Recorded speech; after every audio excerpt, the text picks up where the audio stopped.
buenos días, muy buenas tardes, muy buenas noches. Espero que se encuentren muy bien. En el lugar donde nos estén visualizando, les doy la bienvenida a Harper Academia.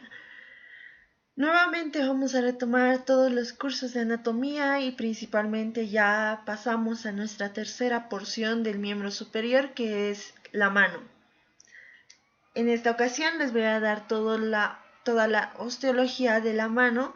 Espero que les sea de mucha utilidad. Mi nombre es María José Capaticona y espero ayudarles mucho con este tema. Bueno, para empezar, tocaremos que la mano tiene y está con 27 huesos en total, que se van a distribuir en tres grupos, que son el carpo, el metacarpo y las falanges.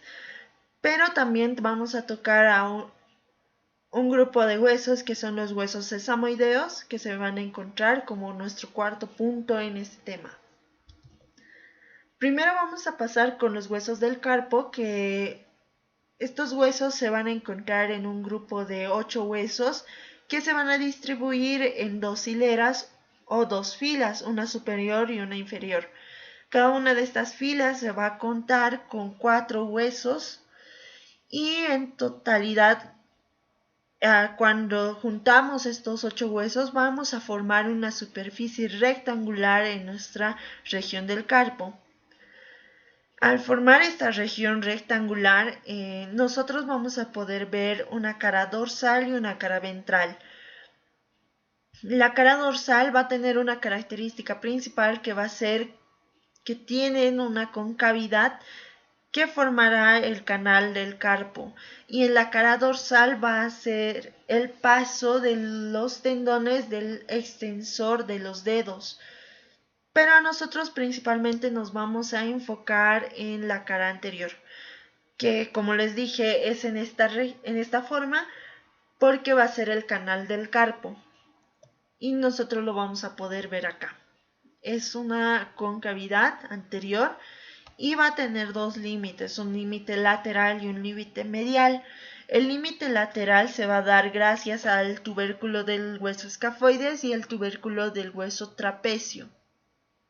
Y el límite medial se va a dar gracias al pisiforme y también al gancho del hueso ganchoso, que en este momento vamos a pasar a describirlos aún mejor y los vamos a conocer. Pero este canal no se va a quedar solo en canal, sino que se va a convertir en un túnel, el túnel carpiano, que nosotros alguna vez hemos debido y hemos podido escuchar de este. ¿Y por qué se vuelve un túnel carpiano? Esto se va a dar principalmente porque entre estos dos límites se va a insertar el retináculo flexor. Este va a cubrir el canal del carpo, volviéndolo en túnel carpiano, y por donde van a pasar en el centro estructuras importantes que son los tendones del flexor superficial de los dedos, los tendones del músculo flexor profundo de los dedos y también el nervio mediano. Ahora vamos a pasar a describir cada uno de los huesitos, primeramente con la fila superior. La fila superior va a tener a 4 huesos, que el primer hueso desde la lateral a medial va a ser el escafoides. El escafoides tiene una característica principal que es que va a contener al tubérculo del hueso escafoides. Este se va a encontrar en la cara anterolateral del hueso, pero también va a tener caras articulares. Las caras articulares, estos se van a ver en relación a la posición del hueso escafoides, porque vamos a tener una cara articular medial que va a ser con el hueso grande y el hueso semilunar. Hueso grande y hueso semilunar, con su fosa del hueso grande y también la cara articular del semilunar. Ahora también tenemos una articulación proximal que se va a dar gracias al radio y también una articulación distal que es con el trapecio y el trapezoide. Nuestro segundo huesito es el semilunar. El semilunar igual va a tener articulaciones con cada uno de los huesos vecinos que tiene alrededor. Ya que tiene una articulación proximal con el radio, también va a tener una articulación medial con el hueso pisiforme, con el hueso piramidal, y también vamos a tener una articulación distal con el hueso grande y el hueso granchoso, que es esta cara articular. También vamos a tener una articulación lateral que se da con el hueso escafoides, y esta es su cara articular.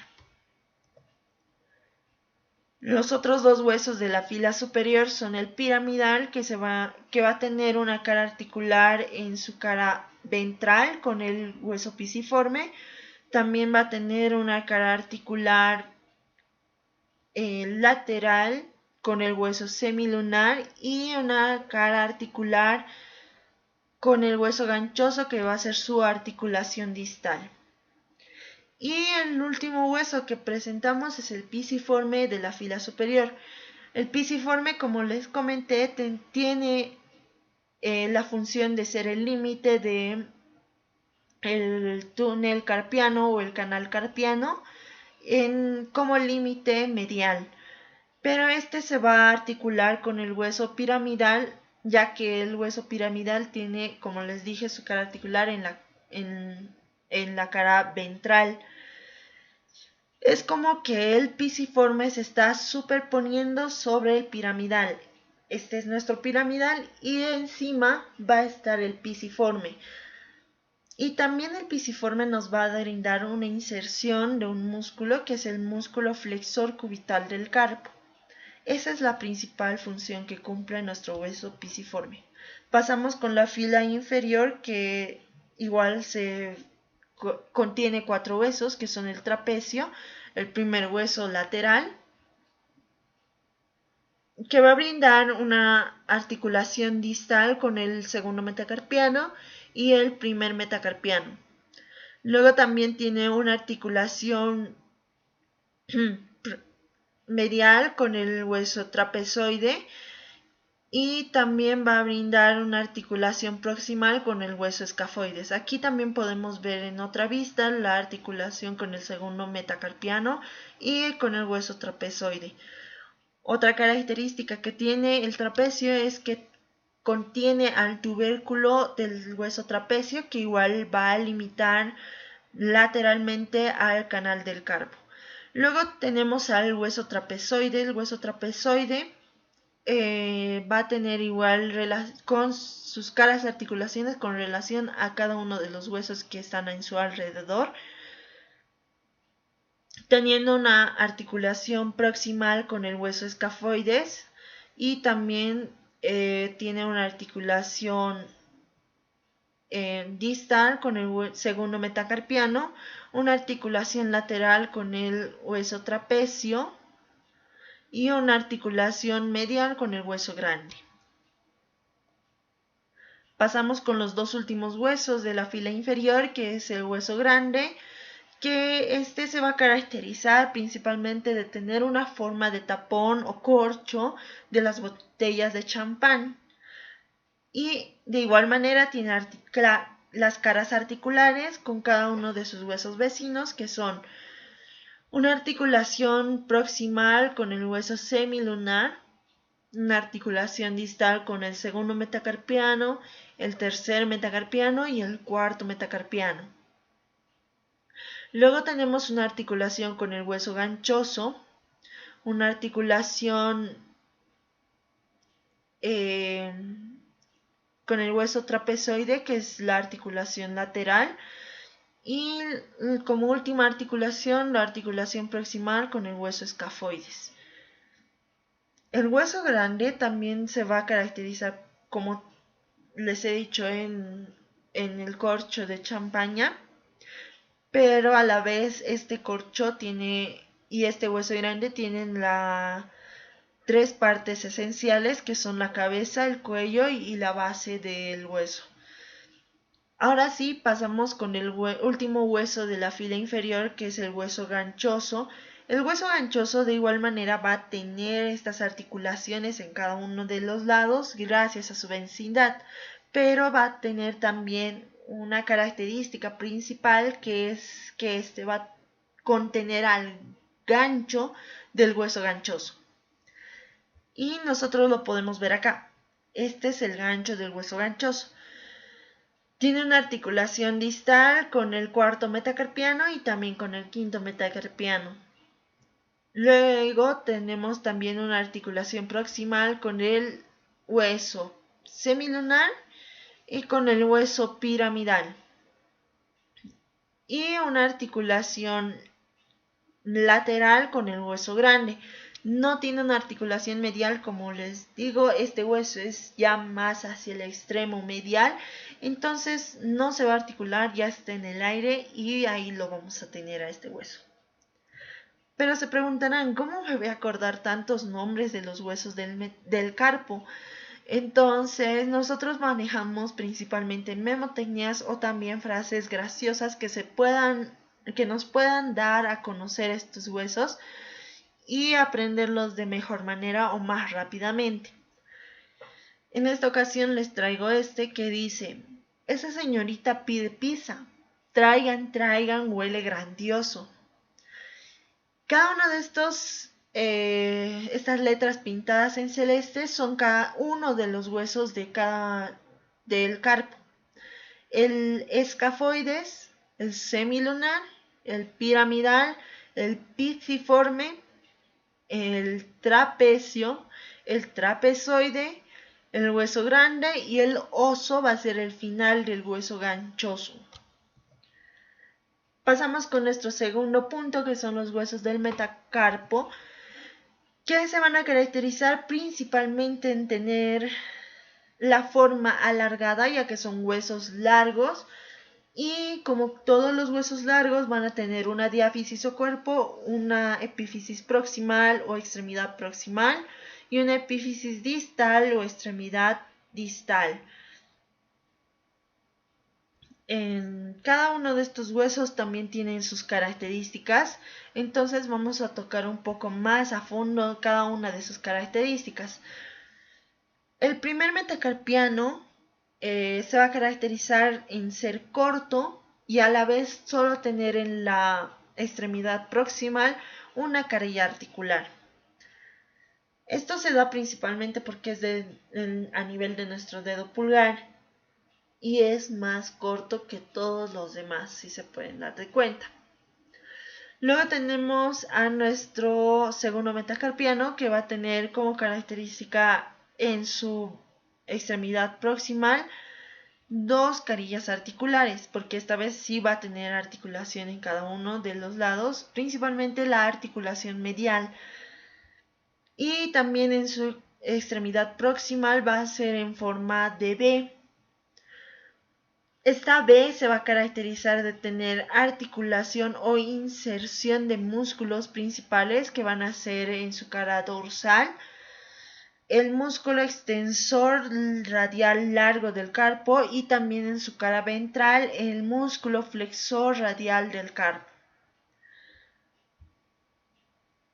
Pasamos con un tercer huesito, que es el tercer metacarpiano, que se va a caracterizar por tener la apófisis estiloides en su extremidad inferior. Esta apófisis estiloides va a recibir en su cara dorsal la inserción de músculo, que es el músculo extensor radial corto del carpo. Nuestro cuarto metacarpiano va a tener dos caras articulares en su extremidad inferior o en su extremidad proximal. Y con nuestro quinto metacarpiano, que igual tiene la apófisis estiloides, que va a tener igual inserción con el músculo extensor cubital del carpo. Estas son las características principales y específicas de cada uno de los metacarpianos. Pasamos con nuestro tercer grupo, que es los huesos de las falanges, que van a formar principalmente la estructura ósea de los dedos. Y estos son huesos largos que se van a caracterizar de igual manera como todos los huesos largos con una diáfisis o cuerpo, una extremidad proximal y una extremidad distal. Ahora, para caracterizarlos específicamente, yo los voy a dividir en dos grupos, que van a ser el primer grupo con la falange proximal y medial y el último grupo con la falange distal. La falange proximal y medial se van a encontrar en articulaciones, principalmente con el metacarpo, la falange proximal, y en las articulaciones interfalángicas entre falange medial y falange distal. Y estas articulaciones se van a dar gracias a una cavidad, la cavidad glenoidea de nuestros huesos. Luego tenemos también que tener en cuenta que pasando ya hacia las falanges distal, vamos a tener pequeños tubérculos o tuberosidades que van a ser en forma de herradura o en forma de espátula. Estos se encuentran en su extremidad distal y también recordar en la base o en la extremidad proximal se van a ensanchar mucho más. Estas características de las falanges distales se van a encontrar en cada uno de los dedos. También recordar que en el dedo pulgar nosotros no vamos a contar con las tres falanges, sino solo vamos a contar con dos falanges, que son la falange proximal y la falange distal. Bueno, ahora pasamos con nuestro último punto, que es los huesos sesamoideos, que no hay que dejarlos de lado, aunque sean así pequeñitos. Son importantes para ubicarnos anatómicamente, además que son importantes porque reciben la inserción de varios músculos que nosotros vamos a tocar en el siguiente video, cada uno de los músculos que se van a insertar en esta región. Ahora, los sesamoideos reciben el nombre de huesos sesamoideos porque se caracterizan en tener la forma de las semillas del sésamo. Son pequeñitos y van a estar a la altura de la articulación metacarpofalángica. Se van a encontrar principalmente en el dedo pulgar, pero también se los puede encontrar en el dedo índice y en el dedo meñique. Esto es rara vez, pero sí o sí se va a encontrar en el dedo pulgar. También es muy raro encontrar, pero a veces sí se presenta los sesamoideos en la altura de la articulación metacarpofalángica del dedo anular. Como les digo, es muy raro encontrarlo, pero hay que tener en cuenta que puede ser posible encontrarlos ahí. Lo más fijo, así de consejo, que se encuentran los sesamoideos son en el dedo pulgar. Bueno, espero que haya sido de mucha utilidad cada uno de los puntos que hemos tocado en esta ocasión. Les presento la bibliografía que he llegado a utilizar para este tema, donde podrán ustedes profundizar aún más de cada uno de los huesos de la mano. Y agradecerles nuevamente, muchas gracias por la atención brindada. Espero encontrarles en siguientes videos y brindarles aún mucho más información para que les sirva en toda su formación académica. Que tengan muy lindo día o muy lindo resto de día.